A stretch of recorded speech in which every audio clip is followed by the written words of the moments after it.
பிரைட்டாக ஆரம்பிக்கிறான்ல அப்படின்ற மாதிரி இன்றைக்கி வந்து எஸ்கேஒய் அண்ட் டீம் மொத்தமாகவே சந்தோஷமாகிறதுக்கு முக்கியமான காரணம் என்ன அப்படின்னா ஹார்திக் பாண்டியா இஸ் பேக். ஹார்திக் அப்படின்ற ஒரு வீரர் வந்துட்டு ஐபிஎல் டைமில் நம்மளும் கலாய்ச்சான், எல்லாரும் கலாய்ச்சாங்க, ஊர் உலகமே வச்சு செஞ்சுது. அவர் வந்து டலுக்குன்னு டான்ஸ் ஆடினது, மூமெண்ட்டை போட்டது, இவர் கேப்டனாக எம்ஐக்குள்ளே வந்தது, இந்த மாதிரி விஷயங்கள்லாம் ஒதுக்கி வச்சுட்டு ஒரு வீரராக பார்த்தீங்க அப்படின்னா ஒரு நல்ல ஆல்ரவுண்டராக, ஒரு நம்பர் 6 நம்பர் 7 பேட்ஸ்மேனாக டெத்தில் நின்று அடித்து ஆடக்கூடிய ஒரு மனுஷனாக வந்துக்கிட்டு இருந்தாப்புல திடீர்னு அவருடைய ட்ராக் லைட்டாக மாறிச்சு. அப்படியே அவருடைய அந்த ஃபினிஷர் ரோல் அவர் சரியாக பண்ணாமல் இருந்தார். 10 மேட்ச்சில் 2 மேட்ச் ஆடுறாரு, மிச்ச மேட்ச்லாம் அந்த ஃபினிஷிங்காக நின்று கடைசி வரைக்கும் ஜெயிச்சு கொடுக்க மாட்டேங்கிறாரு. அந்த கேமியோவை இவர் ஆட மாட்டேங்கிறாரு. நின்ன இடத்துல ஒரு புல் ஷாட் 6 அடிப்பார், டீப் மிட் விக்கெட்டில் இப்போ போக மாட்டேங்குது. இப்படின்னு பல தடவை வந்து மக்கள்லாம் வந்து என்ன ஆச்சு இவருக்கு, அவ்வளோதானே இந்த ஸ்பார்க் மாதிரி வந்துட்டு அப்படியே போயிடுச்சா, அது வந்துட்டு நெருப்பாக பற்றி எரியாதா அப்படின்னு பல பேர் கேட்டுக்கிட்டு இருந்தாங்க. இன்னைக்கு இந்த மேட்ச்சில், இந்த நேற்று நடந்து முடிஞ்ச இந்தியா வர்சஸ் பங்களாதேஷுடைய முதல் T20க்கு அப்புறமா இப்போ எல்லாருக்கும் வந்திருக்கக்கூடிய ஒரு நம்பிக்கை என்ன அப்படின்னா ஹார்திக் பாண்டியா இஸ் பேக். அந்த நம்பிக்கை நீளுமா? கண்டிப்பாக இந்த நம்பிக்கை வந்து அடுத்த ஒரு 2026 T20 வேர்ல்டு கப் வரைக்கும் வந்துட்டு எடுத்து செல்லுமா இந்திய அணி அப்படின்றது தான் நம்ம அடுத்தடுத்து பார்க்க போகக்கூடிய எல்லா சீரீஸ்லேருந்துமே. T20யை பொறுத்த வரைக்கும் அடுத்த ஒரு வருஷத்துக்கு 2 வருஷத்துக்கு எல்லாருமே அந்த T20 வேர்ல்டு கப் இந்த யங் ஸ்குவாட் எங்கே போகுதுன்னு யோசிக்கிறாங்கல்ல.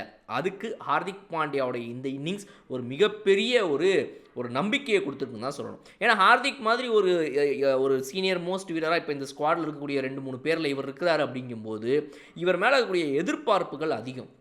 ரோஹித் சர்மா வெளியே போயிட்டார், விராட் கோலி வெளியே போயிட்டார், ரவீந்திர ஜடேஜா வெளியே போயிட்டார், 3 பேர் வெளியே போயிருக்கிறாங்க. இந்த ஸ்குவாடு எப்படி இருக்க போகுது? 2026 T20 வேர்ல்டு கப் அணுக போகக்கூடிய இந்திய அணிக்கு எந்த அளவுக்கு வந்து இந்த ஒரு எக்ஸ்பீரியன்ஸ்டு ஸ்குவாடாக இது அமைய போகுது, முக்கிய வீரர்கள் எவ்வளோ ஸ்டெப் அப் பண்ண போகிறாங்கன்ற கேள்விகள் எல்லாருக்கும் வந்திருக்கும். அதுக்கு ஹார்திக் பாண்டியாவுடைய இந்த இன்னிங்ஸ் ஒரு மிகப்பெரிய ஒரு விஷயம்.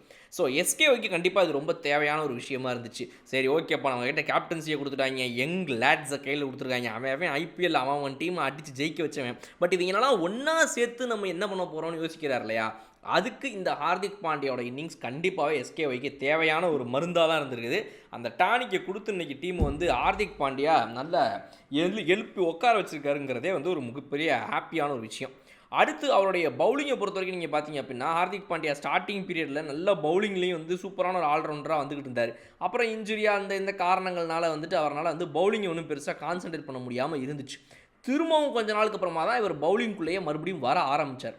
இப்போ விளையாடி முடித்த இந்த முதல் மேட்ச்லேயுமே கூட அவருடைய பவுலிங்கை நல்லா தான் போட்டார். ஒரு 6.50 அவருடைய எக்கானமி, ஒரு விக்கெட்டையும் எடுத்திருந்தார், நல்ல ஒரு விக்கெட் அது. ஸோ இவருடைய அந்த பேஸ் அண்ட் இவருடைய அந்த ஏர்லியாகவே வந்து ஸ்விங் பண்ணக்கூடிய ஒரு பவுலிங் டாக்டிஸையுமே வந்துட்டு இவர் எம்ஐயில் கேப்டனாக இருக்கும்போது ஓப்பனிங் ஸ்பெல்லாம் பவர் பிளேயில் போட்டிருந்தார் ரொம்ப நம்பிக்கையாக. ஸோ நல்ல ஸ்விங்கிங் கண்டிஷன்ஸில் ஆக்சுவலாக ஹார்திக் பாண்டியாவுடைய பவுலிங் நல்லா ஸ்விங்கும் ஆகிறாரு, இப்போ பண்ணுறாரு ரீசெண்டாக ஸ்விங்குன்றது ஒரு ஹாப்பியான விஷயம். ஸோ இது எல்லாத்தையுமே டீமுக்கு எப்படி அவர் கான்ட்ரிபியூட் பண்ண போகிறாரு, தான் ஒரு சீனியர் பிளேயர் அடுத்த ஒரு 2-3 வருஷத்துக்கு கன்சிஸ்டன்சிங்கிறத அவர் காட்டுவாரா, இதுதான் கேள்வி.